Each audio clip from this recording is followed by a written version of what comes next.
আমরা এই মুহূর্তে রয়েছি বালেশ্বর এবং ভদ্রকের মাঝখানে বাহানগা স্টেশনের কাছে, যেখানে সন্ধ্যার সময় ঘটে গেছে মর্মান্তিক দুর্ঘটনায়। সম্প্রতিকালে এত বড় ভয়াবহ দুর্ঘটনা মনে হয় ঘটেনি। এখানে এখনও আহত নিহতর সংখ্যা পরিষ্কার নয়, তবে উদ্ধার কার্য চালাচ্ছে এই মুহূর্তে বিপর্যয় মোকাবিলা দপ্তরের কর্মী থেকে শুরু করে একেবারে যুদ্ধকালীন তৎপরতায় এই উদ্ধার কাজ চলছে। উড়িষ্যার প্রশাসনের পক্ষ থেকে মানে একেবারে কোনো খামতি রাখা হচ্ছে না এই উদ্ধার কাজ।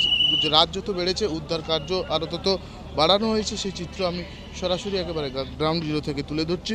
এই মুহূর্তে দেখছেন উদ্ধার কার্য চলছে। একেবারে যেই ভয়াবহ ট্রেন দুর্ঘটনা, সেই দুর্ঘটনার স্থল থেকে প্রচুর সংখ্যক মানুষ এখনও আটকে রয়েছে বলে অনুমান করা হচ্ছে। স্লিপার ডগ দিয়ে তল্লাশি অভিযান চালানো হচ্ছে। জাতীয় বিপর্যয় মোকাবিলা দপ্তরের কর্মীদেরকে নামানো হয়েছে এই উদ্ধার কাজের জন্য। এই মুহূর্তে সরাসরি সেই চিত্র তুলে ধরছি।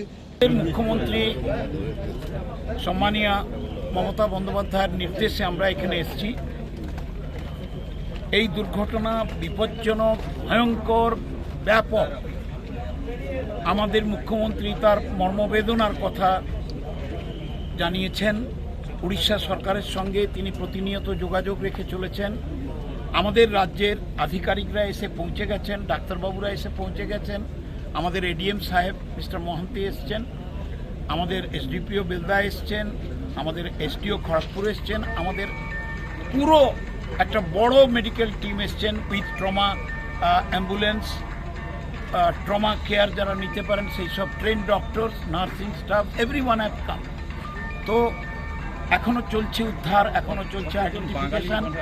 অনেক অনেক অনেক দেখুন, এটা তো শালিমার থেকে এসছে ট্রেনটা এবং দক্ষিণ ভারত যাচ্ছে। বাহানক থেকে চন্দন বারিকের রিপোর্ট, ট্রাইব টিভি।